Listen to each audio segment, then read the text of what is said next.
Winner, winner, chicken dinner.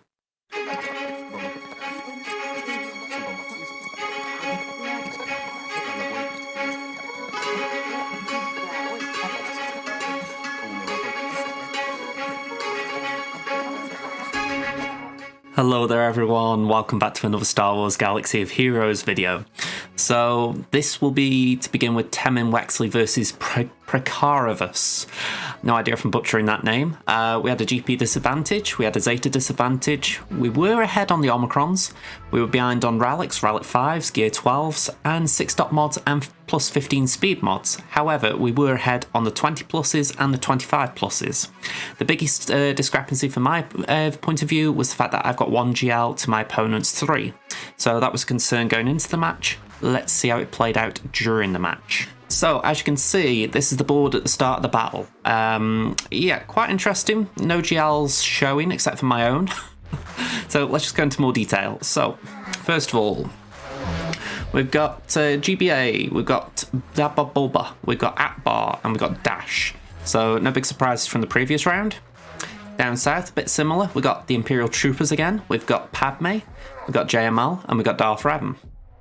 Then my opponent set Ewoks, Mon Mothma, Karth, which, I'll be honest, I find it funny when I see Rallic Karth and Rallic Zalbar. And then we've got some Rallic Bounty Hunters with some Gear 12s. Down south, we got Phasma, we've got Atbar Omi, we got Gas, and we've got Qui-Gon Jinn Omi. So, a little bit interesting. Those of you who have spotted it will notice that Old Ben is in that Qui-Gon lineup. So, yeah, there's a few of those today, so keep an eye out for them. So, let's show you how things got on. Okay, so first battle, CLS versus Gas, and this one was quite amusing. I had been spending about 5 minutes working out if my bounty hunters could outspeed Gas. I had also spent time deliberating whether I should do a Gas mirror match, and all that time I completely forgot that I got CLS. So yeah, watching it back, it's quite funny for me because I'm looking and thinking, yeah, this was a very easy battle. Maybe stripped me a few banners, but it was an easy way to start the stream. And yeah, I'm looking and thinking, why didn't I remember my CLS? CLS has been my pride and joy from pretty much the start of my account. So, yeah, one day I'm going to have to take them all up a bit more. I mean, I'd like to take CLS to R7. I'd like to take 3PO and Chewie there as well. 3PO can chill at 5. 5's more than enough there. But, yeah, the other two, they would benefit from 7s or higher if I could afford them one day. But, yeah, right now, I would love to take them to 7, so I might have to just indulge a bit and try and take them one day. But yeah, just as far as this battle goes, very comfortable. Like I say, we lost banners. I think that's kind of expected. It's tricky to get a 65 against Gas, let's say that. But 69, well, 69 from the 75 plus 10, that was a good start. Now, this felt like overkill. I took in Gas versus Qui-Gon, and as soon as the battle started, I thought, hang on, Old Ben. I did forget when I started this. So, yeah, I'm in two minds now what I could have done instead. Maybe we could have done Zam Omicron, because that would have been a cheaper way maybe of getting around it. In hindsight, I don't think that was a good option, because as you see, we did use Zam Omicron in another way. But I still needed Gas elsewhere. So a little spoiler there, but we'll try and work out what I might need it for. So yeah. It wasn't a bad battle. In fact, I think this is the cleanest Qui-Gon match I've ever had. Like I say, I don't drop a banner here. It was 65 total. So, yeah. I mean, it was a good team to take in, but it was massive overkill. I mean, I could have done this a lot quicker. So, 65, yeah. I'll take it. So, next one up. We've got Bad Batch versus Phasma. Again, this took me a bit of time because I was making sure that my speeds were checked out, and Echo was ahead of Kylo, so I thought we should be alright here because we're getting turn meter once the debuffs land. So yeah, once the debuffs train starts, we are in control. The main thing that was on my mind is I want to make sure that no one gets out and takes a turn, because with them all being Rallics, and there are, if I'm counting 2-3 AoEs in that team, they could really hurt us. So that was my main priority. I want to make sure that any of those with the AoEs would not hurt us. Kylo's the one that was bugging me. I thought I don't want him taking a turn, so I've prioritised Kylo. I did see Special Forces over on the left, just slowly getting ready to take a turn. So I thought, all right, we're going to have to get over to him.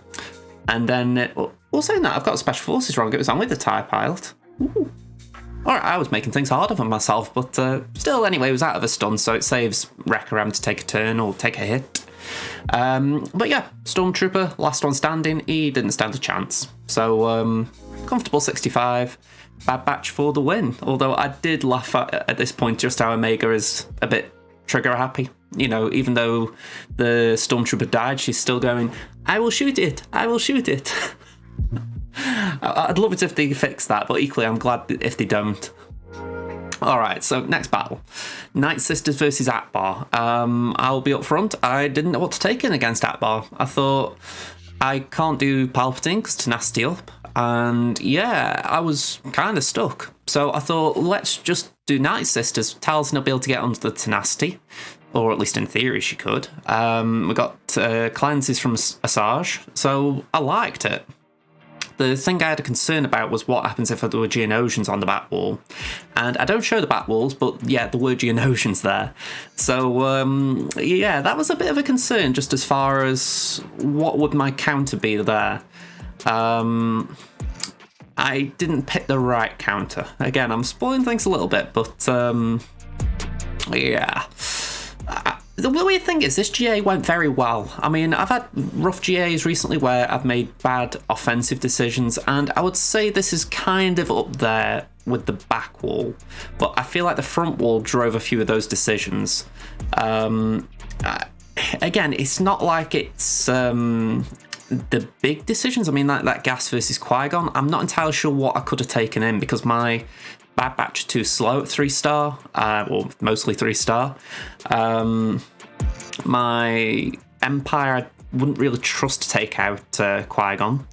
So I'm kind of stuck for options. So I think Gas was simple, but when you win the battle that easily, you're thinking, was there something else? And there probably was. I don't know what still, but there probably was something.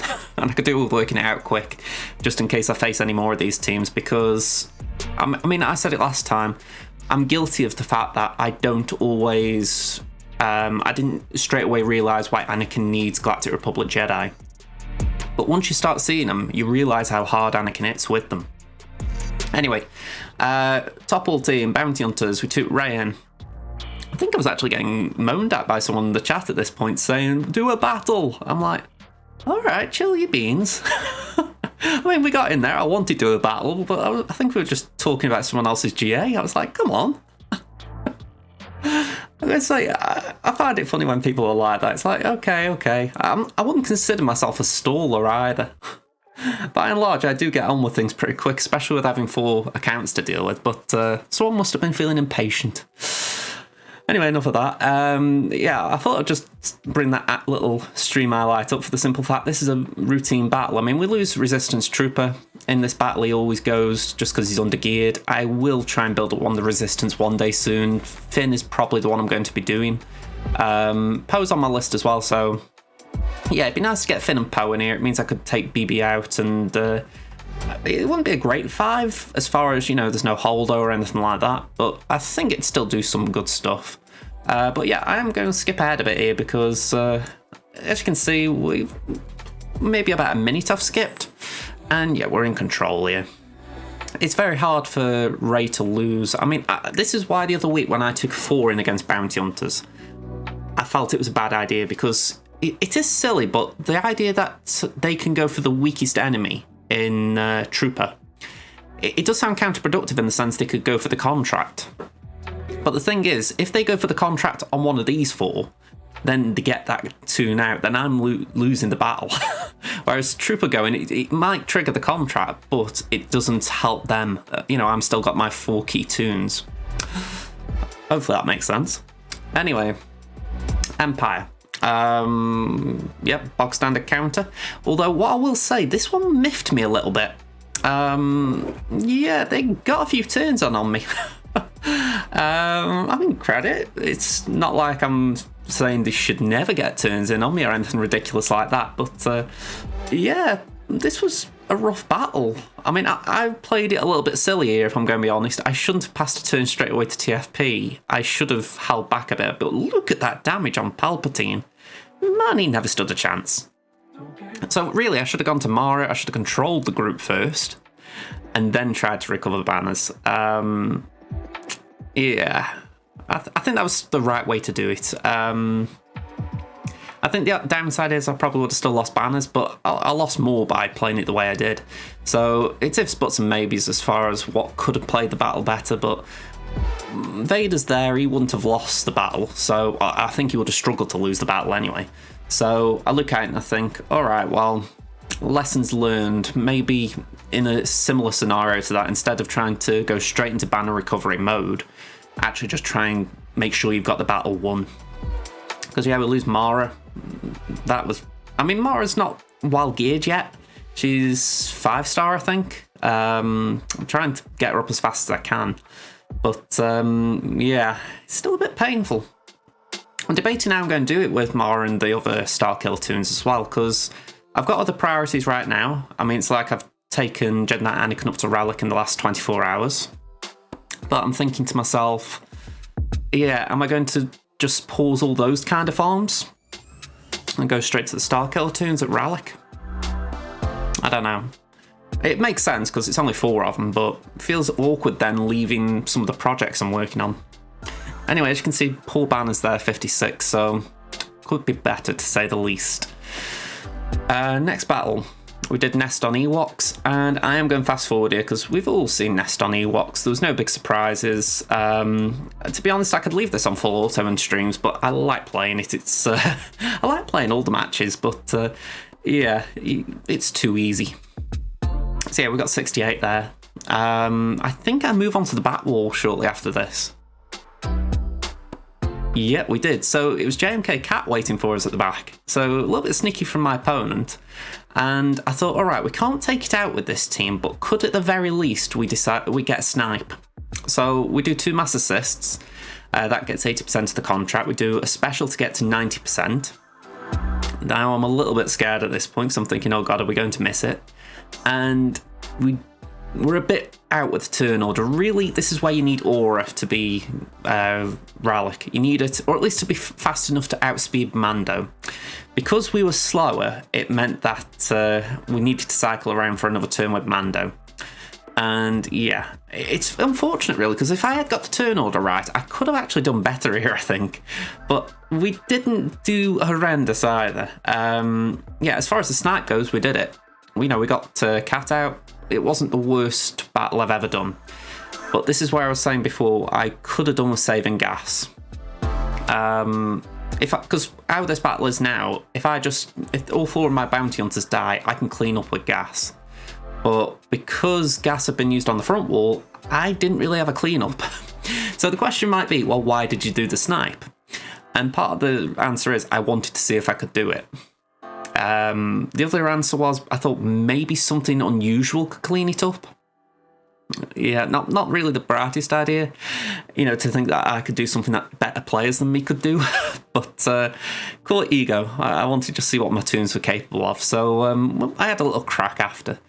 But yeah, it's one of those where you look at it and you go, I'm glad I did this, because if anything, it is good to know that if I do have a situation where I need to snipe a cat, I could possibly do it. I'm saying could possibly because my gut is saying that this is probably a little too slow. I think if I was facing a better team, maybe I would have struggled to get the snipe off. But just in general, like I say, it is good to know. I mean, Mando here struggled. I mean, after the contract anyway. He doesn't get any turn meter because he's not getting crits, so he's struggling to get that disintegrate back. It's a shame. I would have liked to have got another one. Anyway, I thought I'll try with GG Droids and Newt. I thought let's just see what that can do. And the short answer is not a lot. Yeah, I don't really know what I can add here. It's one that I was hoping could do something, because I thought maybe in principle the team can do the same as what it would do against JML. Because there's no cat, we haven't got to worry about an Annihilate. But what is the kicker? is that when JMK goes into ultimate, he can ignore, the entire team can ignore taunt. So really, you need to get them out before the ultimate. And yeah, that's not easy. Well, saying that though, he has got an ult anti. I'm looking at him and he isn't charging, so I'm thinking they probably haven't got an ult here. So I was probably just knocked out by JMK alone, which makes it worse. It's alright. Again, I do multiple GAs. I forget which ones are ulted and not at times. But yeah, just watching this, we really haven't got hope here. I mean, GG's being focused on by a JMK. The other sides are focusing on the other droids. It's painful. I mean, I say it's painful. It's not like I expected to win this, but you live in hope, die in despair kind of thing. My regret is that I didn't do the next battle better.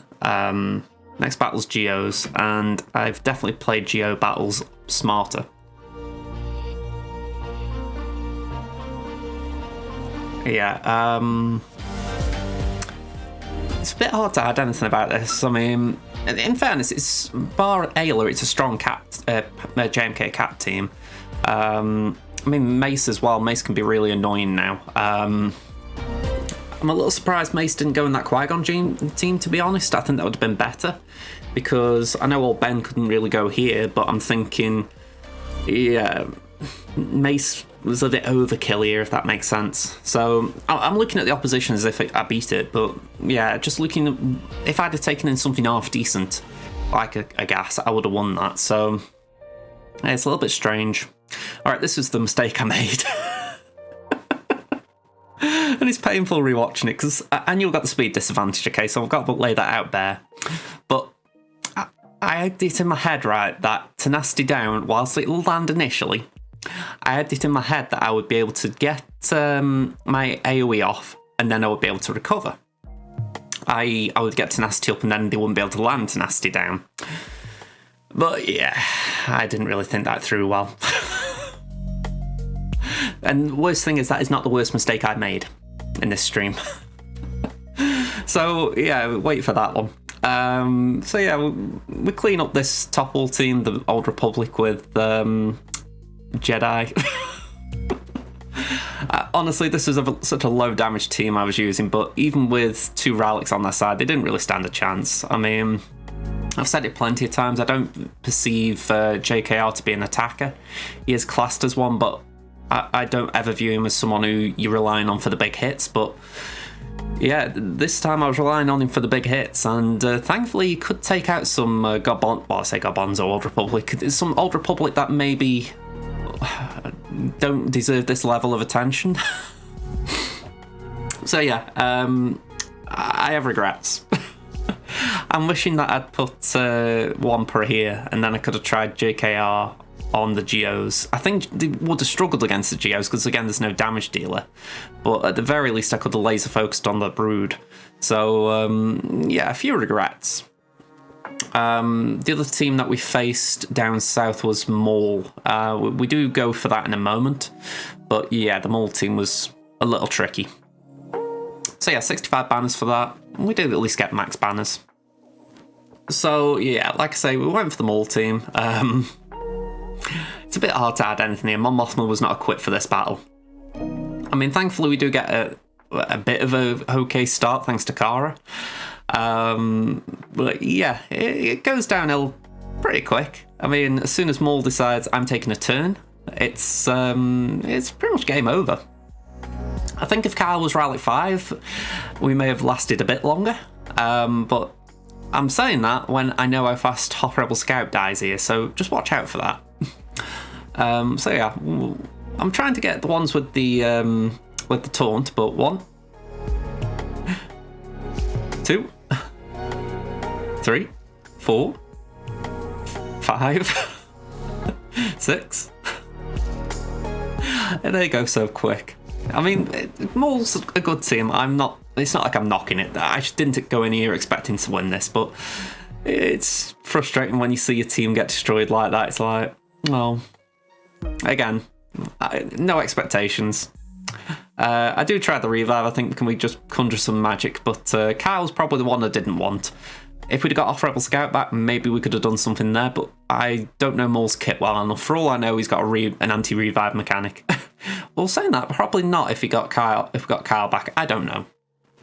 Again, I need to loot Maul up. It's been such a long time since he was released, and I haven't got him on any of my accounts yet, so he's just not been a priority. But yeah, I'm seeing a lot more of him at the moment, so I could do with researching more. I kind of know how you beat them, that's the issue, so because you know how to beat them, you don't really think about how to use them. Anyway, ships.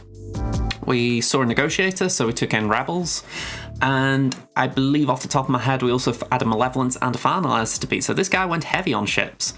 And yeah, that was a little bit of a surprise, because how I view it, he probably knew I'd put Executor on defense, but by putting malevolence down and finalizer, he essentially said, screw it, I'm not clearing fleet.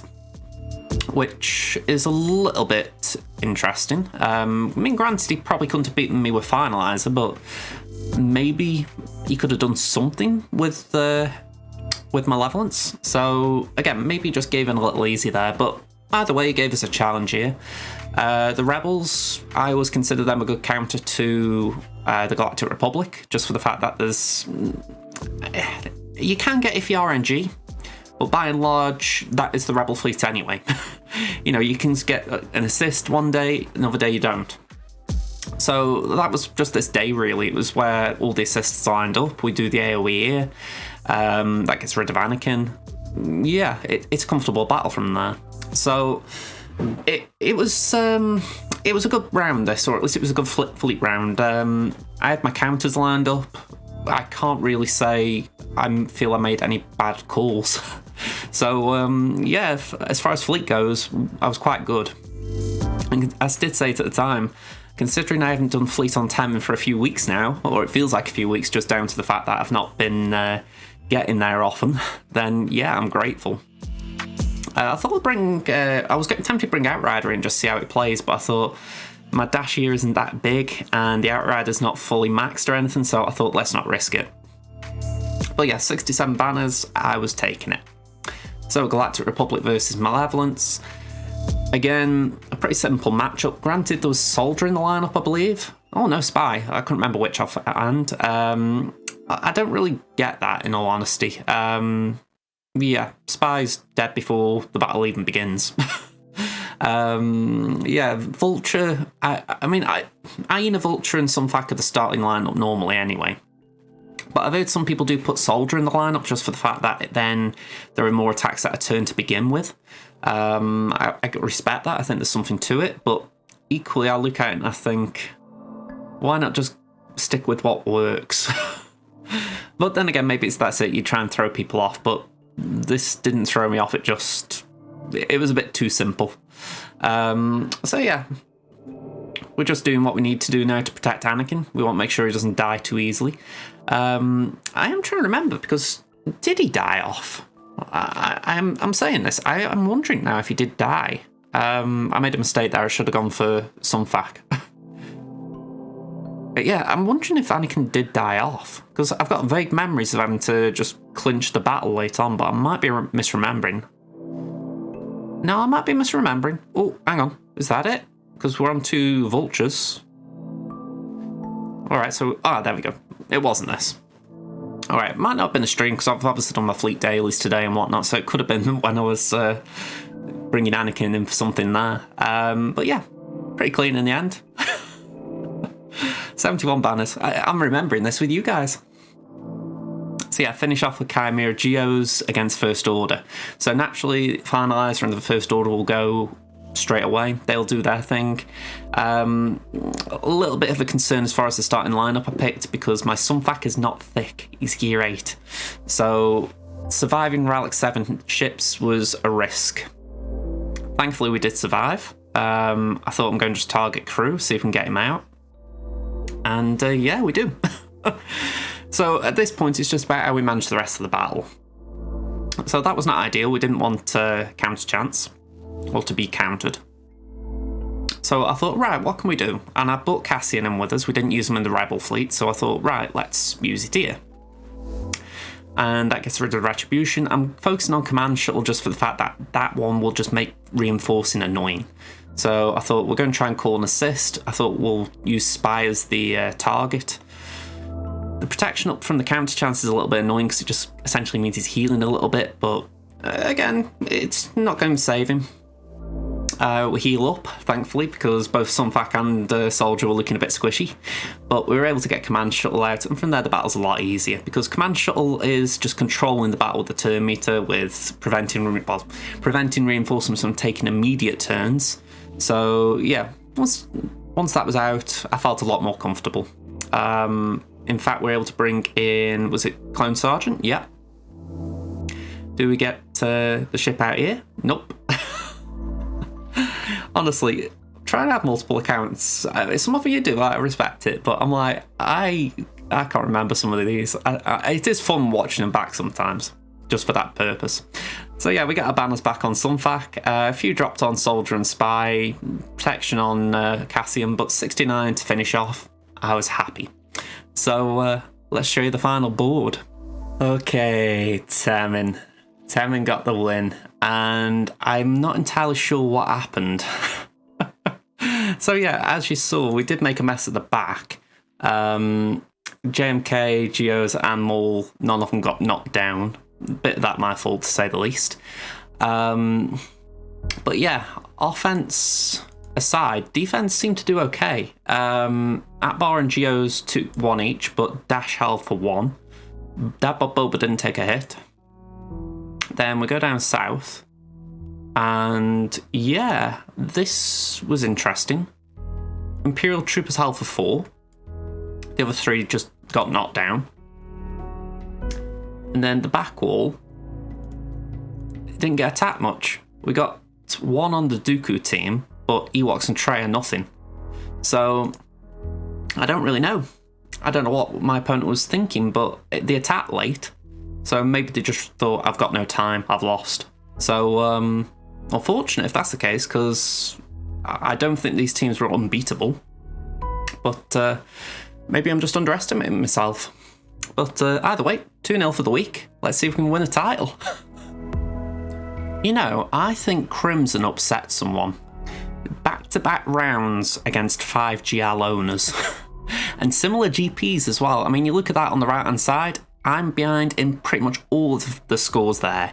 The only things I'm ahead on are speeds. So I'm grateful for that, because it does mean that I might at least pose a challenge to my opponent. But yeah, this was a rough round. I mean, it's very hard to point to positives, to be honest. I've got 2 GLs to their 5. It's a mountain to climb. So let's actually show you how I was looking going into the round.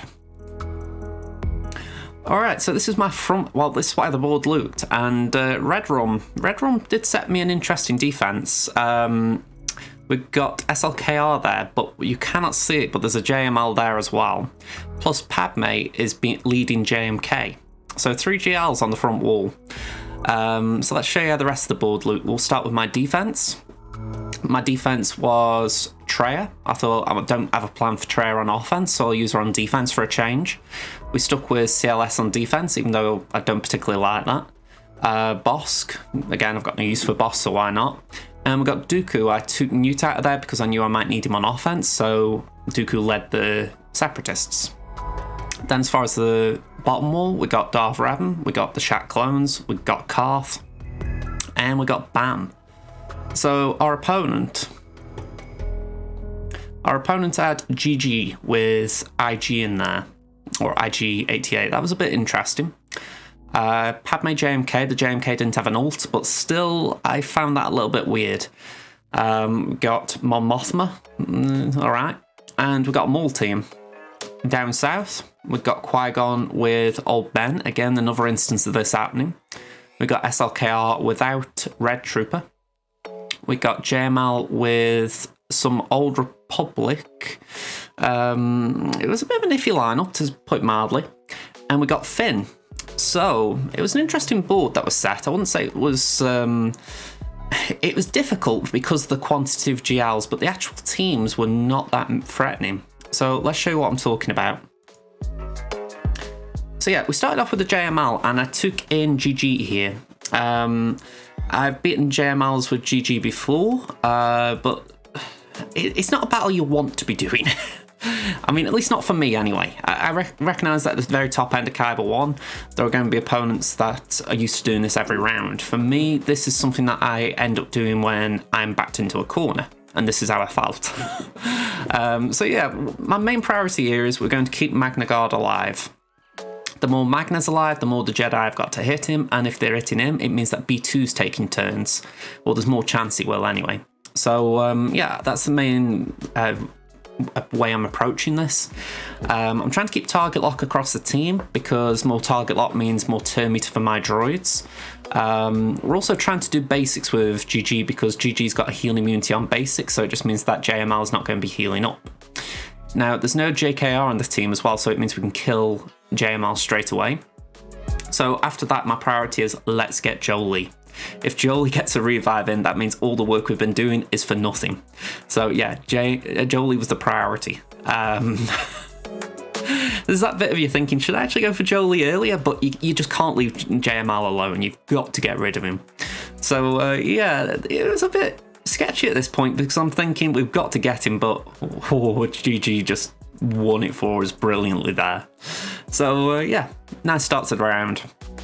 So we followed it up with a Slacker mirror match. I don't particularly enjoy doing these in Grand Arena because the banners are terrible, but yeah, we got through it. It's a bit interesting when you've got the 2 tanks but no Red Trooper. I was actually surprised when I saw it because I was like, oh, hang on, what do I do now? Thankfully, Officer doesn't really do too much. He will pass, well, you would have thought he'd pass a turn, but the AI is thick. It does the turn meter removal ability, and why it does it, I don't know. So yeah, we take out Stormtrooper, and because Red Trooper isn't there, we haven't got to worry about the big blast. So instead, we are just going to get rid of crew. Come on, Josh, do it. You know you want to. Do it. Do it. There we go. Well, I think I was building up something then. So yeah, at this point we can get our big boom off. Yeah, it's like I say, it's a comfortable battle. We lose Toons. I think we do lose crew in a moment. But again, it's to be expected when you're doing a mirror. It's very hard to keep Toons alive. Yeah, that's rough. Like I said, we get our big boom off. We can do the AoE. I think that gets rid of crew, and I just got a poke to finish, so I didn't even need my ultimate. A little bit of a shame, to be honest, but it wasn't protecting my side, so I may as well just not ult. So yeah, next battle we do Gas versus Qui-Gon. Again, I'm feeling like I need a better counter than this because it feels overkill. I didn't feel like I could do Geonosians here because even though Anakin wouldn't be getting the Galactic Republic bonus, he was still Relic 7. My thoughts were at Relic 7 he could still do some half-decent damage to Geonosians. So I might have been wrong. It might have been worth taking him in, but it's hard to play test it. So yeah, at this point I'm actually trying to get to Qui-Gon because I think I might as well take him out. Anakin's done his AoE, so even if he were to attack us, there's very little he'd do that would actually really hurt us. So yeah, I'm just trying to get to Anakin. Unfortunately, Gas does take a nap. Thankfully, we don't lose all the clones. We only lose 5s for the sacrifice. Gotta get around old Ben. I'm not sure why people are putting weird Jedi with this team. Again, I know I've done it myself, but I stand by it. You use it on offense, and you realise why it's not working. Again, I respect the chat help me as well, but there's that bit of me where I'm thinking, surely people realise it's not right. But again, I don't know. Maybe some people just think Qui-Gon's great, defense, and that's it. So yeah, 57, not clean banners, but we did get through it. I'd like the 65 from the previous one. So yeah, moving on. So final team on this wall, we got the Finn team. So I thought, right, we're going to take in Geos, and yeah, this was a little bit of an annoying battle in all honesty. I was expecting it to be a lot more easy. And Veton proved to be a bit of a stumbling block. Yeah, best way I can phrase it. I was expecting Veton to go down quite quickly. And instead, he was a bit of a slow burner. I need to look at his kit, because there must have been something that kept healing him up. I don't know if it's something to do with Finn's lead or just something in his unique, but there was obviously the counter chance which kept healing him up. But he was a right tanky so-and-so. He was just not going. So I thought, I'm going to focus on another resistance side. I think let's just get rid of one of them. Obviously Finn taunts, so then we got to deal with him. Stick Ray's bothering me as well, because she's just yeeted Brute out. So yeah, again, I won't get Vet on under control. He's got an AoE. Pardon me, I've got a bit of wind. But yeah, very strange battle. That's the only way I can put this. You're looking at it and you're thinking, Han should have gone a lot sooner. And I'm assuming I've not read something in his kit. So yeah, it's a little bit weird, but again, we get there. It's just, maybe it's the counter chance. Maybe he's just countering enough and he's healing up off it. But it feels like he's got a stacking defense just based on how durable he was, but... And then again, maybe I'm just expecting my Ewoks to melt. Not my Ewoks, my Geonosians to melt through him. So yeah, a little bit interesting on my side of things, but yeah, again, maybe I'm just overestimating my Geonosians. But look, he's, oh god, I mean, look at all that half steel. That was filthy. So yeah, this is just such a strange battle. I never felt for one moment like I was going to lose it, but. Yeah, I was glad when Spy got that yeet, I'll tell you. I was worried that it might just draw out.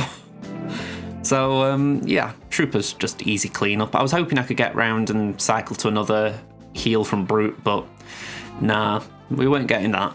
So, 60 banners. Alright, we move on. We got the back wall open at this point. We do not go there straight away. I had to try and remember them. We're going for the GG team. We've got our Jedi, so it's a pretty comfortable matchup, this. IG-88...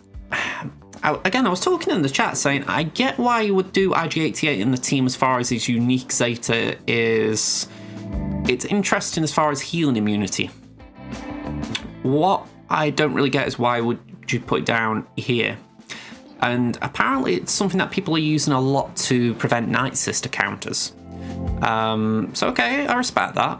But I look at it and I think, yeah, I haven't got Night Sisters here. So it's a sign that my opponent really doesn't think about defense. You know, they put this down a few times, they've heard the team's good, and they don't change, they don't adapt. So I find that a little bit weird. I mean, again, maybe it's just a sign I pay too much attention. But yeah, I'm just looking at it and I'm going, this was not hard.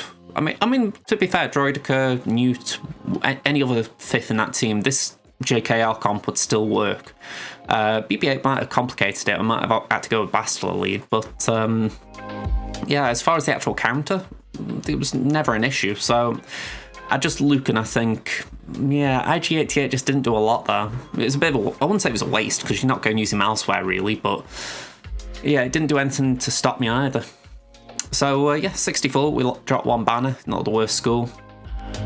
Alright, next battle. We took on the Padme JMK team, and because there is all the Zetas on JMK despite the lack of ult, Cat can snipe. So we're going to be doing that little thing where we have to kill one of our tanks a piece. Yay! Banner's missing, yay! I mean, I couldn't even go for Cat. That was a frustrating thing. I wanted to get her out there, but, well, not get her out, but control her. But unfortunately, I couldn't do it. So I'm stuck in a position here where I'm just waiting for GK to die, which he does. So I never feel in danger here. I feel that's important to say because I remember when JMK came out, and a few of my guildmates were saying, would Padme lead be a good idea for JMK? And based on this, I'd say it's a big emphatic no. Because even though they can stack courage, the JMK team is just a lot faster and a lot more harder hitting. I mean, yeah, it's the only way I can phrase it. I mean, you think to yourself, right, they aren't really stacking that much courage either. I'm attacking out a turn a lot. I'm causing damage to them. But you know, they aren't stacking a lot of courage. You know, it's not like I'm thinking, wow, there's 20 stacks here, there's 40 stacks, you know, or if the courage stacked up to ridiculous heights, you'd go, ooh, hang on, this might be worth it. But it doesn't. It just sort of sits at normal levels. I mean, there are probably better tunes you could put in there to build the courage up more. So, yeah, as far as how the battle goes, it's a bit lame in all honesty. I would feel sorry for anyone who puts this team down on defense, because you're probably better using JMK lead, especially if as this guy's got JMK's lead Zeta. You may as well use it. So, yeah, a little bit disappointing. At least on my side, to face it. So yeah, not a lot more I can add really. We've obviously taken out their cat. At this point my priority is taking out the Padme, just for the fact that we want to just get rid of all this healing that she's doing, all this protection up. So yeah, once she's gone, we're in pretty good shape. Yeah, Kenobi can be a bit of a git, but yeah, what would you expect? He's a galactic legend, so we have to just play around with him a bit. So yeah, we're just going to go for Ahsoka, just to wrap up. And yeah, bar losing GK because of the annoying double snipe, we did okay in general. I mean, again, I was just trying to save banners at the end there. I thought, can we at least get max banners for what we've got? And we did. Not a lot more I can add. So 62. Okay, so next battle, we did EP Mara with, well, against Mon Mothma. I always say EP Mara. I love the combo, even though it's as much as EP Vader as it is EP Mara. I just don't really think of it as EP Vader anymore. And yeah, this battle was not really in doubt. I mean, again, I think, did I do what I did there? No, I actually did the right thing here. I did pass to Mara.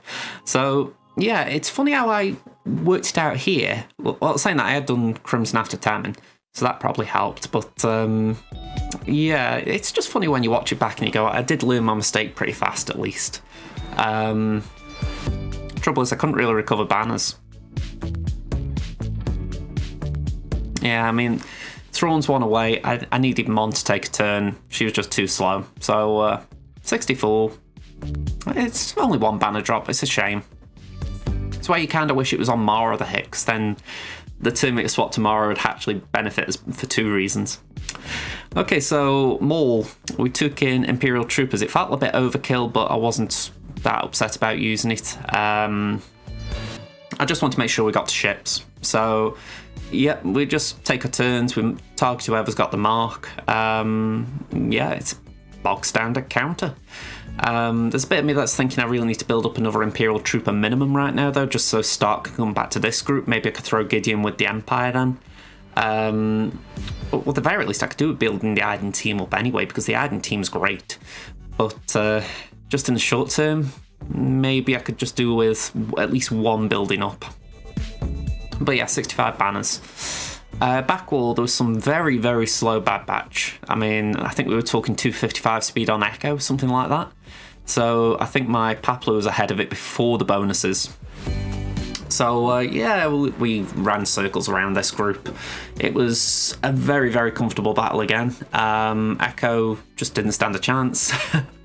To be honest, none of them stood a chance. I mean, there are battles where, or there are opponents where you look at what they've put down and you think, if this was well modded, it would be a very frightening defense. But because it wasn't well modded, I'm able to run around it with teams I shouldn't.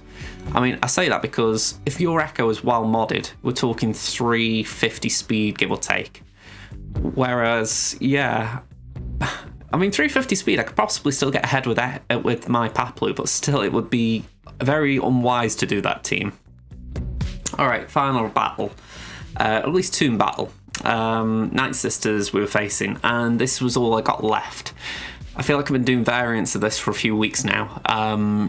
Yeah, it's not a good team, but I made a mistake turn one. I put Shield Tech on Kylo, so that was great. The best thing I can say here is that it did have a positive, the fact that I put Shield Tech there, because it did mean that I was less liable to get stunned. The downside was it meant we weren't permanently killing them, which is the whole point of the weapon tech. So yeah, I kind of liked what I did here, but I just really wish I'd done the right tech, because there is something in this team. You've got a double revive with Aldrin Daka. I say a double revive. You've got Aldru can revive. And you've got Dakaru can revive. It's not exactly a great team, is it? So yeah, throughout this entire thing, all I'm hoping for is that we can just save as many banners as we can, because I feel confident that even with the shield tech, Kylo will get the Night Sisters down eventually. But it's, can we do it with banners? And it doesn't help when they're stacking damage. I mean, yeah, thankfully we got Zombie down. So at this point I'm thinking, could we get Zombie again? But it's too early to go for it. We need to get one of the Night Sisters down again before we think about going for Zombie again. Sorry, I'll laugh at some of the moves I'm making. Just, you know, it's like I'm trying to keep Armor alive. It is worth it. But yeah, Armor is... she's squishy. It's an upward fight trying to keep her in this match. Yeah, I'm even trying to get more stacks of Bescott out. I'm thinking, can I try and make it hard for someone to be crit? And yeah, I just needed more from this battle. It's as simple as that. I mean, if Asajj hadn't done that, I would have been okay. But yeah, I need more teams. It's the bottom line of this. I should not be using this team. This is a garbage team, and I am being forced to use it. So I praise my opponents in a way for forcing me into these corners. But equally, I'm looking at it and going, I cannot believe I'm using Ewok Alder with Kylo Ren. And, you know, I'm kind of speechless. The theory crafting's there. There is something that can beat this. But it doesn't mean it's not a very shoddy team. And, yeah, I can't really add more. So, yeah, at this point with Alder, I am trying to get a revive back. I'm thinking, if I could get a revive, then maybe if it's Daka, she can do a revive. We could get Watt or the Armourer back. So I have not given in on good banners, but I need Alder to survive. And it's as if the AI worked that out. I mean, Carlo's solid. He is probably not going to die now. But yeah, Alder's looking a bit grim. I mean, 6 stacks of plague, 7 stacks now. We've got a revive, but that is it. Yeah, I thought, let's go for Zombie there. We haven't got a revive now. It's laughable commentating over this, honestly. Anyone else trying to talk over this match, I praise you if you can give a straight blow-by-blow over it. So yeah. What I believe doesn't make it to the end either. I do think he struggled. I mean, we got Asajj under control. The key thing with Asajj was getting healing immunity on her. The dots there also helped a little. But yeah, healing immunity meant that when she tried to do the cleanse like that, not a lot was happening. So that was a good thing. I wasn't liking how they went for Watt though, because I thought I was grateful really they didn't attack at the right time, if you like, so they didn't get a revive. But yeah, we just kept the healing immunity on Asajj, and it just meant that when she was doing her ability, she wasn't healing up from them. So yeah, it was very tight this. You're looking 25 seconds on the clock, but we did get there. It's just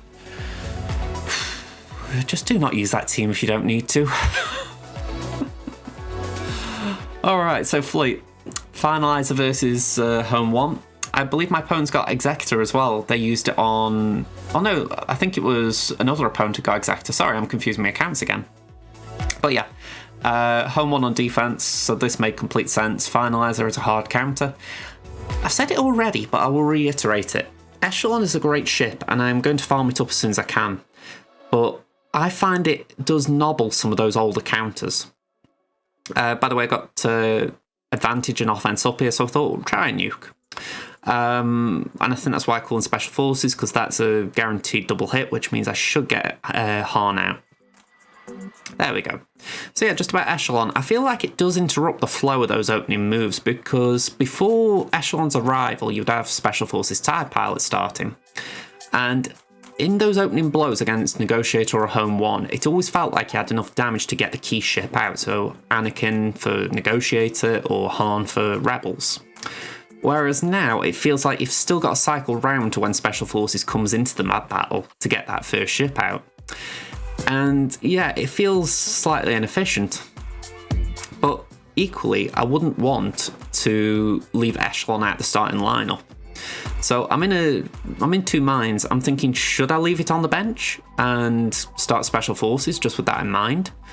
Or should I just take the slower method? It is a conundrum.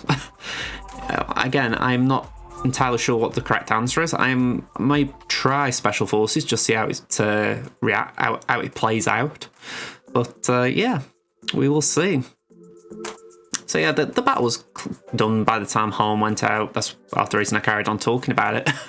But yeah, it's a clean counter this once Horn's out the way. If you don't get Horn out fast, then that is an issue, and that's why I always like getting him out fast. So yeah, 71 banners, good score.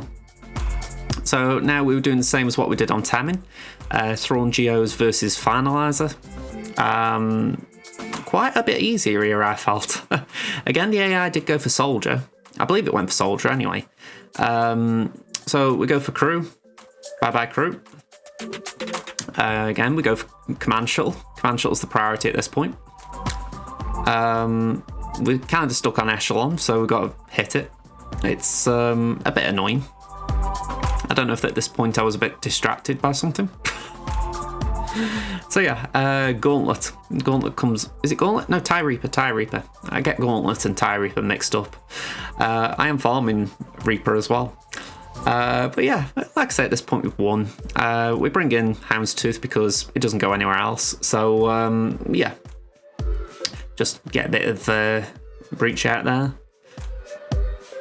It's so frustrating when you won't get through that protection up.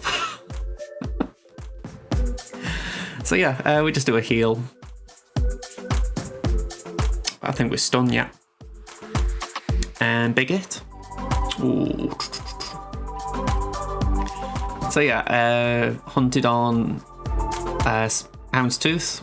Not ideal because that does neuter Houndstooth quite a bit, but again, by this point of the battle, we've won. I mean, it's just stalling it. So yeah, we get a nice big hit. Clean win. 72 again. Well, I think 72 again. Might have been 72 and 71. I can't remember the one score already. Yeah, so finally, Malevolence versus Radis. Yeah, not a lot I can add here, really. Rose's ship didn't really do a lot. It doesn't matter what time I do recordings, my dog always likes barking. I've said it before, I swear she likes to do it just in the sense of saying, I am here, I am here. But...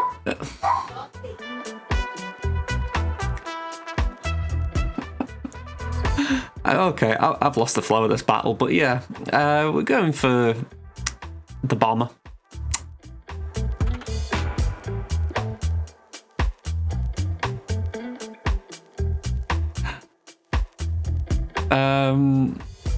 Yeah, we're going to bring in Ebenork. Sorry, I'm just trying to remember what's going on here. Yeah, sorry, I've just had a complete radio silence for a minute there. But yeah, we get the bomber out. The priority is always to get the resistance ships out, just for the simple fact that you don't want resistance ships to use special abilities. The more specials they use, then the quicker the Oldo maneuvers available. So, yeah. Sorry, having a dog, it's a wonderful thing, but it doesn't half make you laugh at times. So, yeah. I want to get Rey out. Rey's got the damage in the group now, so focus on her. The Foresight makes it annoying because pretty much feels like you're just hitting yourself constantly. I'm grateful, though, that throughout this battle, IG-11 or IG-2000 didn't die. It just made the whole thing a lot more smoother. So, yeah, because IG-2000, it does heal up droid ships, so considering we've got 3 droid ships on the field, well, including the IG-2000, it's just that nice bit of survivability, and plus with banners, it tops it up a little, so I was pleased with that. I thought, okay, it's doing its job. So, yeah, Resistance Pilot is the only one that's really an issue now. Yeah, really, I want to get that out, but we're stuck behind the Republic Y-Wing. Yeah, like I say, a little bit frustrating. once we can get to it, we do try and take it out pretty much straight away because it's going to be the only one that can really speed up the hold-on maneuver. So, yeah. All saying that, I've just forgot we got Poe there. For some reason, I thought that was Wedge. Anyway, yeah, we do take the pilot out. We'll go for Poe because obviously he is the last one who can help trigger the hold-on maneuver. So why am I going there? That's it. Go for the one who could hurt us. Ooh. All right, so that was a misplay. I was hoping that I got some grand plan involved there, but no, I just misplayed. So yeah, we do the AoE. It does get rid of Foresight at least. Why I went for Cassian instead of Poe, I do not know. I maybe like now I just didn't realise it was Poe. But yeah, Y-Wing gone, battle won. 68 banners. Let's see what the final score was. Okay, so this was an interesting one. I didn't actually talk about it during the actual review, but Red Rum did attack before my offense ended. So, yeah, Red Rum probably saw that I couldn't clear Iden. Or I thought that. I have had a DM saying, why did you stop and not clear? I was not trying to win. And as I've said, I had nothing left for your Iden. I had to use a weird OG Kylo comp on your Night Sisters. So I'll tell you what, I'll leave that open just in case there's a reply. But yeah, I found that a little bit amusing, purely because you're not trying to win, which granted you could say you tripped up a little bit. Maybe you would try and kooky teams for me. I don't know. But yeah, 3 on Darth Raven. Okay. And then I can't remember the back wall offhand. I think there may have been a hold there. Yeah, 2 on Phasma, 3 on Iden. And I think there was a hold in Fleet. I might be wrong. Yeah, 1-1-1. So no holds. But yeah, I look at it and I think, I mean, I'm going to wait on the reply, obviously, but I'm thinking you didn't want to win, but you full cleared. I mean, maybe it was a situational thing. Maybe you thought I did well, and it's like, okay, I'll let you win, but I'm going to say, if that's the case, hold back a bit. Don't just clear the board and assume I can win. Again, I'm not asking for a win there, but I just found that a very weird comment. I mean, I actually don't mind losing this one. Red Rum got a lot of stuff. He's a bigger opponent than me, so I can take my lumps here. I have paid my tax as well, if you like. I have given Chirper a relic, so up to relic 4 now, and we're in the danger zone. We're now having to pay heat sinks and blue signal data, so hopefully we don't lose a lot. But yeah, ever since I've gotten to the higher Kybers, I've noticed these relics have been ramping up faster. So yeah, hopefully we don't lose the next round, because I don't particularly want to give another one straight away. But yeah, I'll try and give some more feedback on Red Rum if I remember, but interesting comments at the very least. So the final one for this video, DarthUnkei versus Darth Antonius, the Battle of the Darths. And yeah, we were talking just a marginal lead in total GP. 2 Zeta advantage. It does say 1 advantage Omicron to Antonius, but it was more like 4, just down to the fact that, yeah, 3 of them are on Starkiller. Although, you might see that Starkiller does some work for us today. Total Relics 15 ahead, so that was positive, although we have got a disadvantage on the Total Rally 5 pluses. 1 behind on the Gear 12s, not the biggest deal, but we were behind on speed mods. So, a little bit of concern. But we were both equal on 5 GLs. I'm missing Lord Vader. My opponent's missing Rey. So let's see how that all plays out. So this is the board when I entered. And yeah, we've been attacked. It's fun when you have an early attack, it's got to be said. So 544 banners already for Darth Antonius. But it wasn't clean sailing for them. So let's show you how my defense was going up to this point. So, Rey had been preloaded, 1 battle attempted, so that was a good start. Mothma had been taken down in 1, so Dash and Qui-Gon hadn't been hit, so okay. Then the front wall, the GOs you cannot see because of my face cam, but they were held for 3. And yeah, EP Mara, Darth Revan and Slacker all in 1. Now, I don't usually show the back wall, but because you could see it on the board, I will show it here. And yeah, JMK had held as well. So, by the looks of it, he tried a mirror, and I won. So I'm pleased. It was good defensive holds. Yeah, I'm pleased. No more I can say about it, really. So on defense, we were facing GG with Newt, Qui-Gon with Galactic Republic Jedi. We got Rey Jedi Training, and we got Mon Mothma. We were also facing a Rallic Iden team. We were facing Traya with Talon Omicron. We were facing Django with Zam Omicron, and we were facing Starkiller.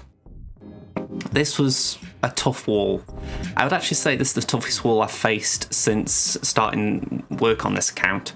So, yeah, I was intimidated. I was well and truly intimidated. So let's show you a bit more in detail. Alright, so first battle. We did Wampa versus Iden. And I deliberated over this for some time because I knew Iden would take the first turn, and I knew that there was a chance we would get stunned. So we checked the numbers. We did look to see what the tenacity was on Wampa and what the potency was on Iden. And it worked out that it was about 150 for Wampa versus 100 odd for Iden. So there was a little bit of a chance that she could still land the stun, but there was enough chance that made me think it's worth trying it. And yeah, it looked a bit dicey to begin with, I'm not going to lie. But once we actually got out and we were actually able to just control the battle a bit more, we were able to take more turns, yeah, Wampa really came to his own. I mean, it was fun once it got going, but boy oh boy, it felt like playing with fire those first turns. Yeah, I'm not sure I would remod entirely for tenacity purely because of this. But I'll tell you what, if any of those mods have got tenacity secondaries, I will roll them. Because, yeah, it's a health build that we've got here. But, yeah, if I can roll the tenacity up a bit and just make it more reliable, I will. So, yeah, it was a clean battle in the end. It just... It makes your heart stop a moment. So yeah, second battle we did GG Droids with BB-8 versus Starkiller. Now this is a battle I've never done for obvious reasons, and I didn't really know what I was going to be doing. So that was fun. But yeah, it was surprisingly simple once you got involved. So yeah, priority for me was Mara Jade. I didn't want to get in too many turns, so I prioritised getting her out. We're going to use B1 to obviously keep topping up Magna. BB-8's here just for the initial turn meter. After that he can die for all I care. So yeah, it's a pretty comfortable counter in some ways. I mean, I was toying with this or CLS, but I thought maybe we'll need CLS elsewhere. So the droids did make a bit of sense. It was a bit concerning. I mean, again, I've not played this counter, so I don't know the prerequisites. But I'm looking and thinking, Starkiller, I'm looking at his unleashed count, and I'm thinking 18, it's nice and low, so we're still in control. Mara, she got a nice chunk of speed. She was about 350 before the 70 bonuses, I think. It was either 350 or 330. So she was fast, you know, and I'm thinking, all right, will the droids get ahead? And they did. You know, the droids were quick enough. I was actually surprised how quick the droids can get. So, yeah, as far as the actual battle, how it went, it was smooth. I wouldn't really want to play many of these, but I know I'm going after at some point. But yeah, it was interesting. It's like, okay, this is what Starkiller does. But equally, I find it slightly underwhelming that GG droids can take it out quite comfortably. It's like, this is meant to be a GL killer, but maybe that's the whole point. People put it on defense when really it would be better on offense. Maybe that's the way it's meant to be. Maybe not. But yeah, no one died. 59 banners. I am taking it. So next up, CLS. I came to this decision purely because the amount of speed that the bounty hunters had, I thought I need something that can cope with it. So I thought, first things first, we got the stun so we can get boss under control. Then, even though they're going to take their turns, we will counter. So it just made complete sense. It felt like a heavy team to use, if I'm going to be honest. I remember thinking to myself, I would rather not give this team away right now, but equally it was one of those where I thought if I try another team, then it could be a worse result. So I'm grateful I took this in because I don't feel I needed it elsewhere. But this one I do have regrets over. Bounty Hunters versus Treya and Talon Omicron. So I'm not sure what I misplayed here exactly, but I misplayed. There's no two ways around it. Yeah. Again, I'm just trying to think this through because we get a contract. So then it's a choice of who to disintegrate. I think I went for the wrong one. I mean, Treya would have made a lot more sense, but I think I went for Nihilus. Yeah, I went for Nihilus to avoid Annihilate on their side. So I'm thinking in my own mind at that point, oh, okay, I'll just cycle round, I'll get another Annihilate, well, I'll get another Disintegrate, so we'll be fine. It didn't pan out that way. They stack up speed very quick, and they start stacking damage as well. Now, I think if my Mandalorian had been Rallic, we may have been alright. May have been. But as it stands, they heal up a lot here, as you saw. And yeah, we're not damaging them that much now. I mean, Fennec, she just did a little bit of damage to Scion. So, yeah, this battle got away from me so fast. It's frustrating to watch because I do feel there is a counter in here. I'm not even thinking you need aura. I think it's just, I think this can work with this comp. It's just, yeah. I mean, that was painful. That was painful. You know, as soon as the Mandalorian's gone, this team cannot do anything. I mean, Fennec's got damage in her, don't get me wrong, but you need the permanent kill. A bit of me thinks maybe I should have gone for Scion for that reason. Yeah, I'm curious what you guys think. Have you seen anyone use this counter or use this team to counter? But what I will say, the AI played smart. You know, they got rid of the Mandalorian, therefore getting rid of my Disintegrate. But straight after that, they went for Fennec. They knew she was the other damage dealer, so the AI played really well. Again, I'm not knocking it. I actually think when the AI plays smart, it's actually quite interesting. But yeah, at this point, I got Bobo. Zam, Bosk, and Grief were not going to kill the Triumvirate. Well, two of the Triumvirate. So yeah, I'm thinking, all right, what can I do to at least salvage this? Because yeah, I cannot really kill Scion. So I put it on full auto and we called it quits, but it was painful. I mean, you go and see Talon's stacking a lot of damage at this point. She's at 19 stacks of Loyal Hand. And yeah, it's she's hitting harder. I mean, what the shit for Grief at the end here? Let's have a look. Because I know she got the kill shot. Yeah, he does that. It was... Oh, hang on. Grief's hanging in there. 73k. So it wasn't the biggest hit, but it was still quite a lot. Alright, so we cleaned up and we had to use gas. Again, I feel like that was overkill. Maybe I'm just disrespecting the team. Maybe in reality I should have taken this in to start with, because Talon with the Triumvirate is good. I think the initial review of Talon maybe would put people off, but it is a good comp. You know, there's a lot of stuff that goes into that when the Omicron's applied.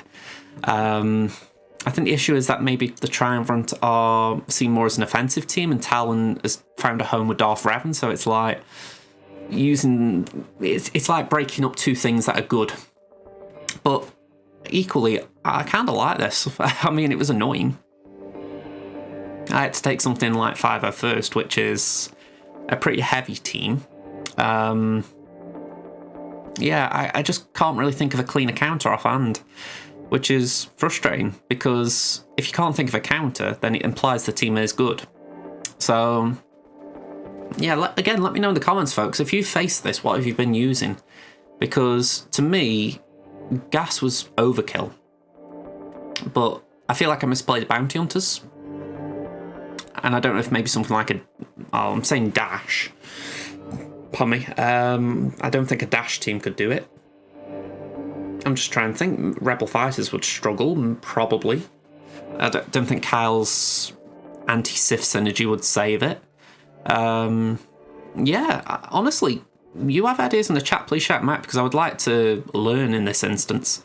But yeah, to get through it, pretty OP by the end. So 36 banners, at least it's a clean-up.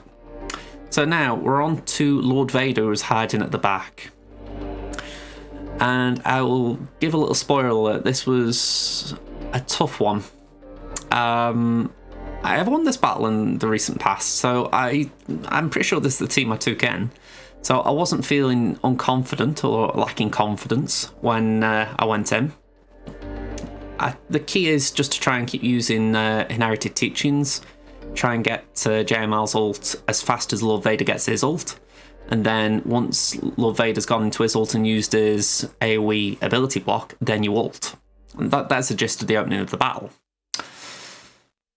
For reasons I can't really explain, we just didn't have enough damage in this team.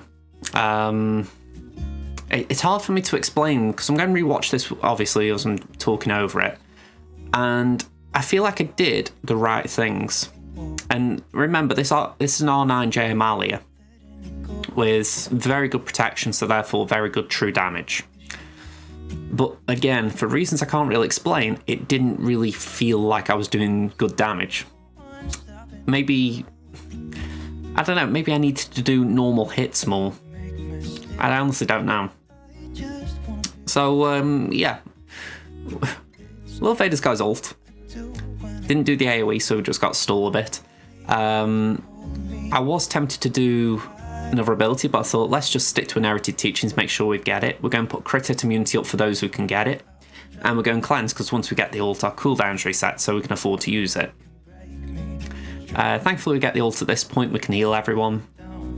And yeah, like I say, the battle does get a bit smoother from this point as far as we're able to take out some of the sides. So I think I based it not...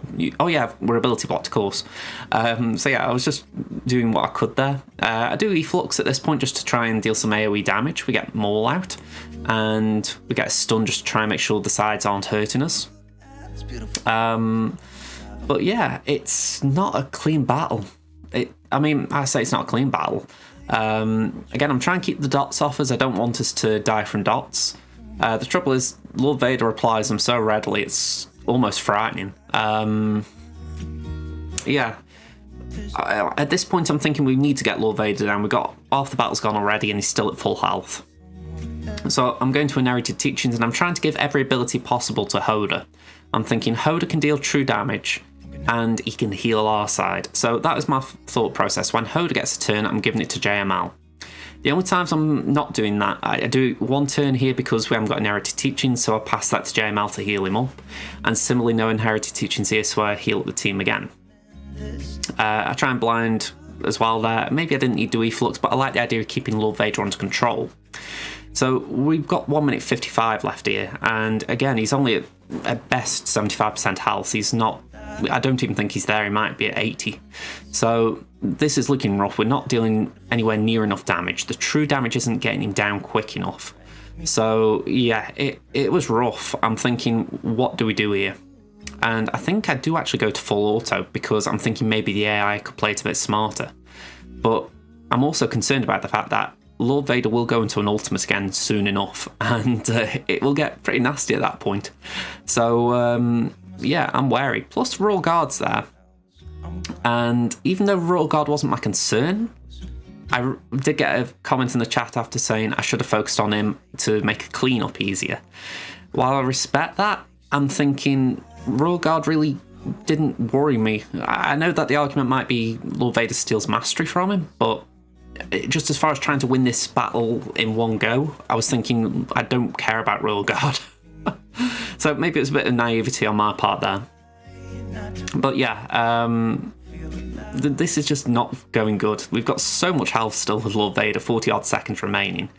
And yeah, I'm just trying to pass turns to Hoda. I've done the heal because I just want to try and keep the team alive. But yeah, this is just... I'm repeating myself because it is the same still. It's just not going my way. And I can only put it down to good mods. This Lord Vader is a good Lord Vader. I did check it after. I'm sure there was about 120k health, 180k protection. So it was thick. Or at least in my view it was thick. Again, you guys might correct me saying you can get 200k, 300k, whatever. But I'm feeling it as thick. And yeah, not just that, he ramped up hard. That damage was frightening. So, yeah. Not great. So next battle. I tried to clean up. I got Sif-Eternal Emperor still. So I thought, alright, at the very least, maybe we can get down to just Lord Vader. Well, at the very least we will. But I was hoping with Armourer, Counter Chance, we got Shield Tech from Watt. I was hoping that we could start whittling down Lord Vader via Shock. So I'm going to skip ahead to the ultimate part of the battle if we can. There we go, he's in his ult. So yeah, at this point I don't really care about the sides. Watt, Armourer, Set, they've all done the job. And so I'm thinking at this point, can we get Lord Vader down in the 1v1? Now, what I didn't know, and I do say this as someone who hasn't really faced a lot of Lord Vaders, especially not with Sif-Eternal Emperor. Actually, this is the first time. Yeah, I didn't realise that he dispelled locked debuffs. Or when I say dispelled, he can't even have them applied to him. So, yeah, that was awkward because it meant during these turns he was able to heal. And even though I was countering, it wasn't doing anything. Now, adding to the fact that we've got 2 minutes remaining in this battle almost, it's safe to say that I'm doing little to no damage to him whilst he gets stronger. So, yeah, I am going fast forward again because this is a bit of a battle that goes nowhere. I mean, if I just go a little bit forward, we've got 17 seconds left. I think he's already gone to another ult by this point. And yeah, we were just getting nowhere. 7 seconds. He ults, I think, before the end of the battle. Here we go. So that was his third. I'm pretty glad to see he didn't bite a bullet at least, because I don't know why, a draw feels better. So we left it. We left him for a bit. Mon Mothma was on the top. Well, again, this is a very clean battle. Let me just finish this drink.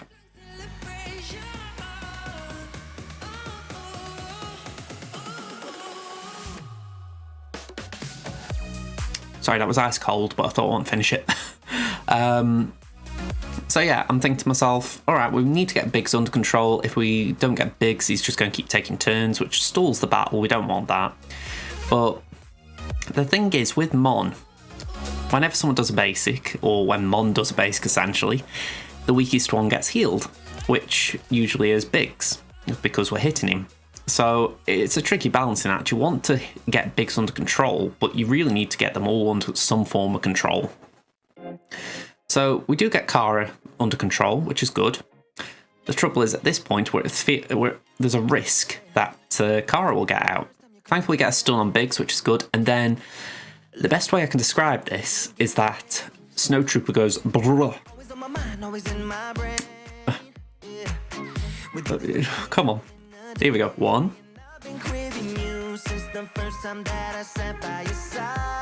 Cal does his best here. Yeah, Biggs again, he's so annoying. I might have put him in my own team because he's doing some good work here. I'm beginning to love Snowtrooper here. So yeah, Biggs is the one we gotta go for. Kara's annoying, but she's not going to stop us. But Biggs is the one. So yeah, this is the bit I'm waiting for. Oh, come on. You let me down there. Ida nearly got dropped as well. There we go, we can get the revive ability, get protection back. I feel like Snow's letting me down here. It took a lot longer than I realised. You know, it's funny, even with the Jedi Knight ability, Kyle doesn't stand a chance here. I feel sorry for him, because Kyle's a good toon, but this team is just so OP against it. So yeah, I honestly didn't think this took 2.5 minutes. It felt a lot faster. But yeah, I'm just waiting for Snow to do his thing. Here we go, this has got to be it. 1, 2, 3. It was wonderful. Honestly, I could do that every GA. That was fun. So yeah, 65. Next battle we did JKR versus Droids. I had a bit of amusement over this. I've done that many Wampa solos of late. It felt a bit weird doing GG here. But sorry, doing JKR against GG, but it's a counter I use all the time. So there was nothing wrong with it. Yep, get B2 out. Do a mind trick as well, just push GG's turn meter back. Once B2's gone, obviously the debuffs dispel, but it doesn't really matter. We can go for GG. And I believe we've got a mark ready. I believe we have, I might be wrong. Nope, we've used the mark just on B2, didn't we? So we can still do a double tap there. And there should be enough damage in the group to... Oh, hang on, saying that. Yeah, we can't go for GG yet, so we're going to get Magna out. So GG now goes a bit crazy. So basic and... Yeah, like I say, it's not that... It's a comfortable counter.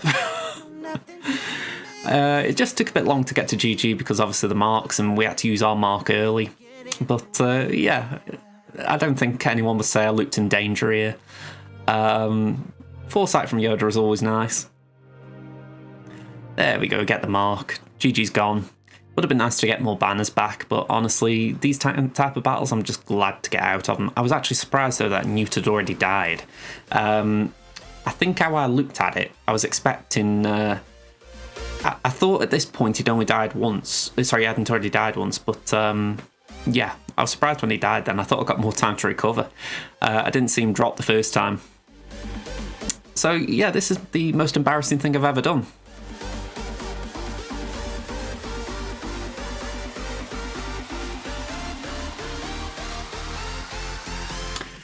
So just to clarify, because that was not intentional, in my mind, I'd said to myself, all right, we're going to Merciless, we're going basic Qui-Gon, and then we'll be able to control the team.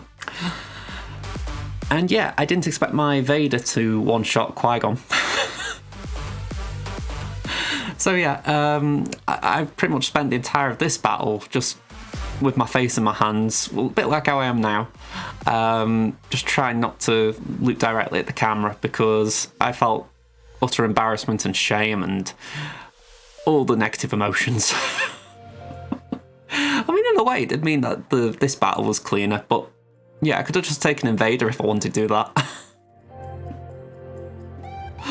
So yeah, painful. I really need to learn to stall those battles, or at least to play them smart. That was just terrible. But yeah, at least the cleanup was good. That's the only thing I can say. I mean, we dropped banners. It was the most farcical drop I've ever had. I don't think I've ever made a mistake like that, but yeah, well, you live and learn, I guess.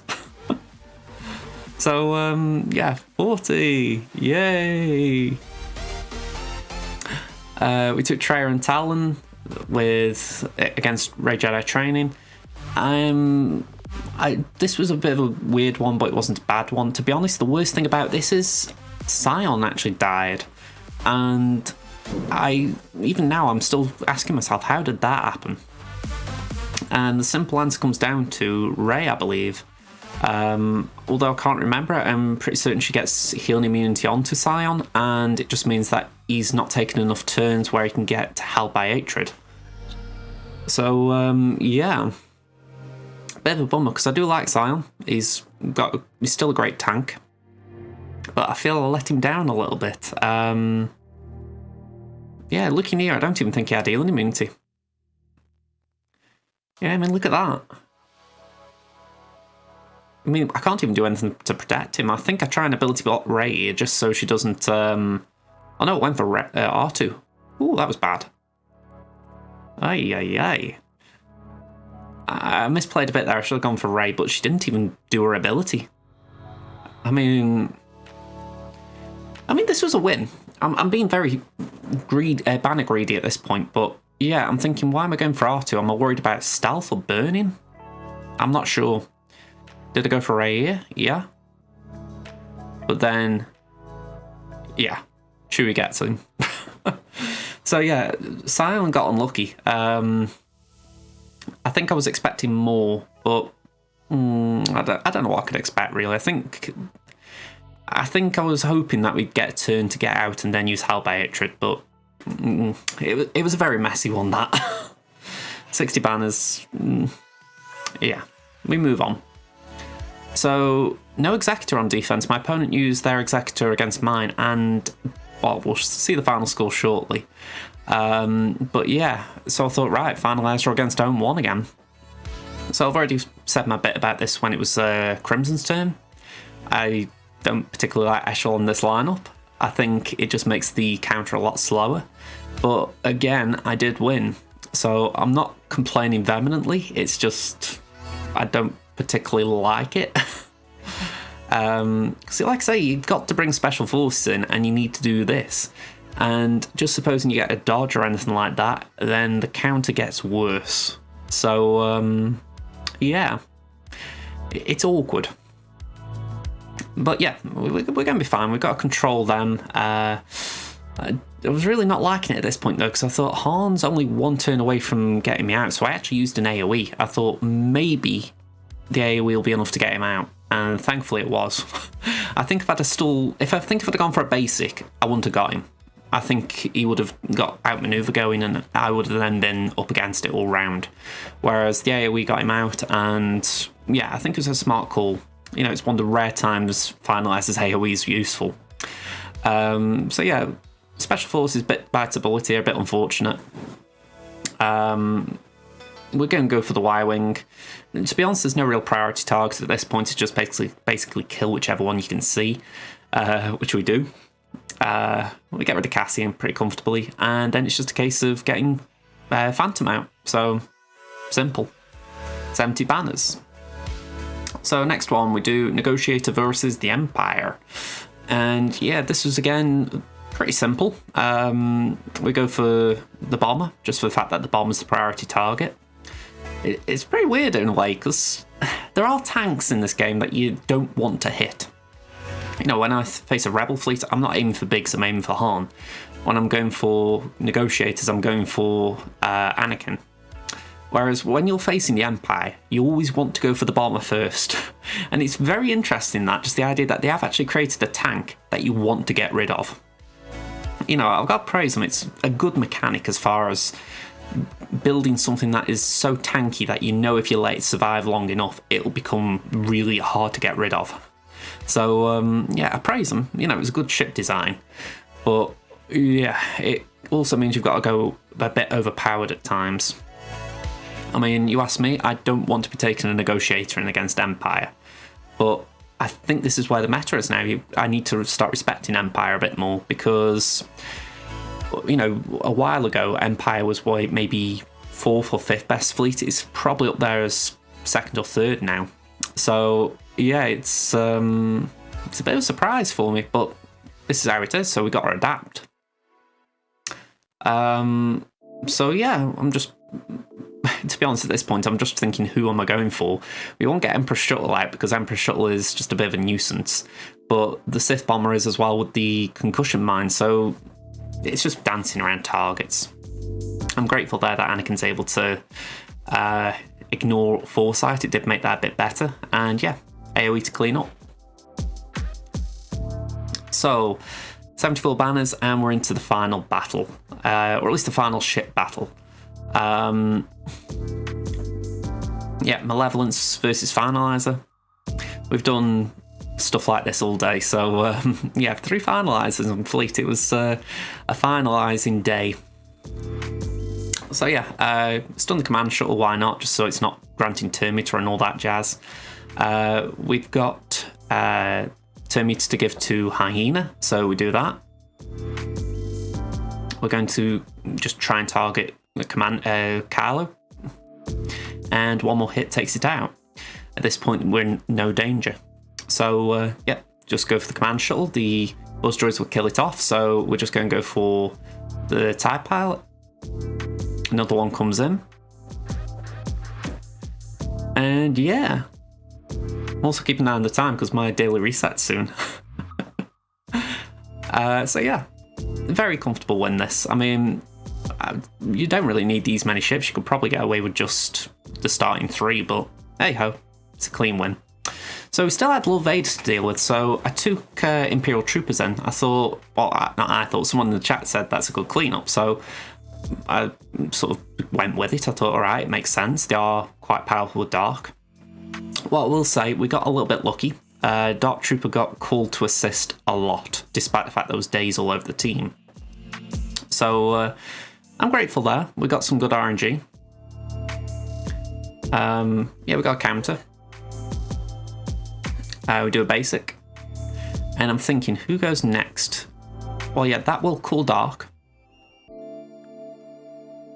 And another just for good measure. Basic, that was good RNG. Range happened to cool Dark. And then Pietz will cool Dark.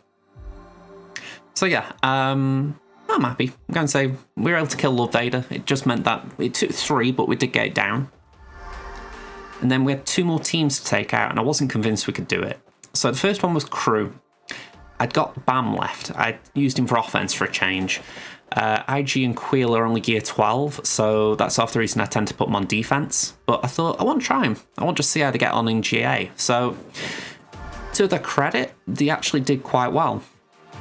I started the Whistling Birds early. At this point, I'm just trying to prioritise AoEs where we can.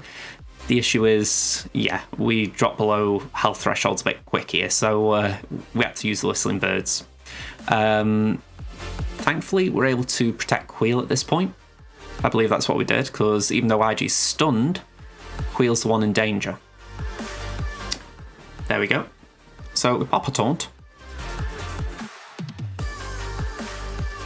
Yeah, IG's pretty tanky even at gear 12. So yeah, counters, pretty nice. You gotta love it when they go for the damage immune tunes. It's like, come on, you got 3 tunes you could go for, and you go for the one that you can't damage. It's what I laugh at. The AI is smart, but it'll do dumb stuff like that. So yeah, I was a bit worried there. I thought, oh god, IG could go. That could make this whole thing worse. But thankfully we got the bonus turn, so yeah, we were able to protect it. I think I go for hooks hard at this point. I think let's just make sure we're getting the one who can control the turn meter out. We have to shock Crew.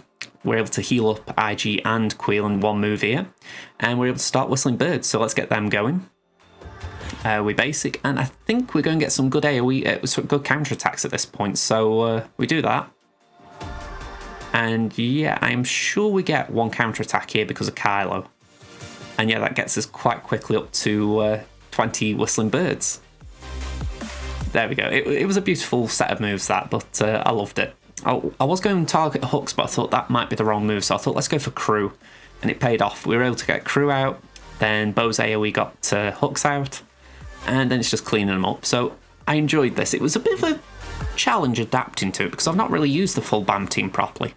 But yeah, it was a clean enough counter. So it's certainly tempting to take IG and Queel up to Relics soon. I don't know how soon, but it's tempting because they're very tasty tunes. I mean, I look at it and I think I have seen IG do a lot more tanking than this, so it's like maybe it's worth having them on offense if I build them up anyway.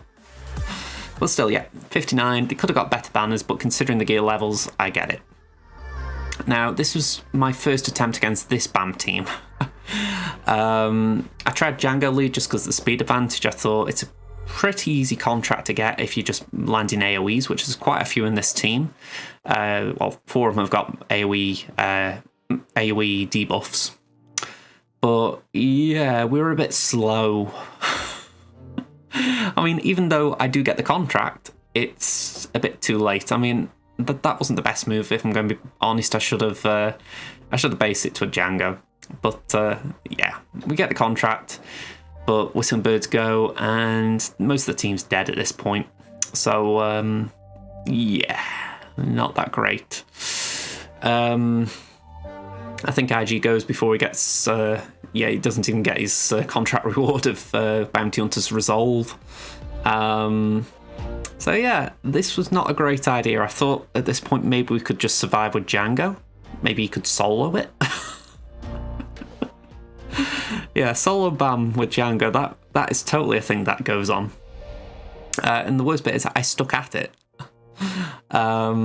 Yeah, I really need some people sometimes to just scream in my ear and say, back out. Thankfully, I didn't need too much advice. I did back out, but I really did leave it late. I mean, you're going to see Dengar gets lucky. He takes one turn because he revives. I back out. So Starkiller comes into play. I thought, let's try him. Took Stick Ray in just for damage. Obviously, the other two have got damage in them, Sidious and Carlo, but they are not what you consider top tier tunes. Well, I wouldn't consider Scav Ray either, but at least she's a glass cannon. Kanan's gear 12, but honestly, I just wanted someone who could fill the Jedi tank criteria. So Starkiller's really here for his passive, but if I can build up his ability and get the Star Destroyer down, I will do it. So again, I'm looking at his abilities at this point. I'm thinking, what do I want? And I knew there was one that I would like. I think it was this one because I was hoping it would dispel debuffs, but I may have misremembered the ability. So yeah, I'm going to have to reread that. But yeah, I think this was actually a very good idea. I just didn't really think it through how it would play, if that makes sense. In my head, it was going to be Starkiller doing the heavy lifting, whereas in fact, Starkiller just enabled the other four to do the heavy lifting.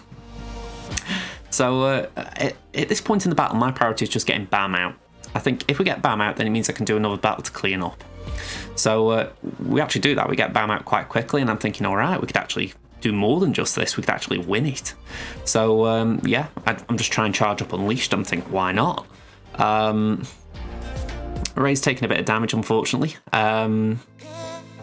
She is quite a good damage dealer, though. You know, she's not optimal for this team by any stretch, but you know, she did something. I'm not going to moan about her. Yeah, Carlo wrecks Candy a bit here, I think. Don't hit a guy with counter chance, Candy. Yeah, we're able to get Bo out. I feel sad there, though. It's like, Ness, did you really have to go for Starkiller?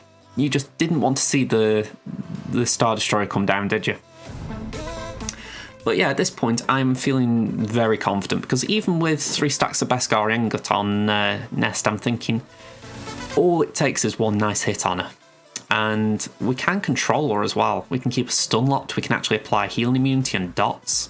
So it is all about just timing a nice hit. So yeah, I was feeling confident. I mean, when you think, well, she's only gear 12, she's not Relic 7. If she was Relic 7, then yeah, I'd have been a bit more worried. But unlike then, all I had to do was time my hit, and we did get there. So yeah, this is a fun battle. I can't wait for Starkiller to be bigger though, because it'll certainly make using the team a lot more interesting. So we've won. We got 36 banners. Let's show you the final score. So the Battle of the Darths, and DarthUnkei comes out on top. So yeah, this was interesting because they were attacking at the time, as we saw.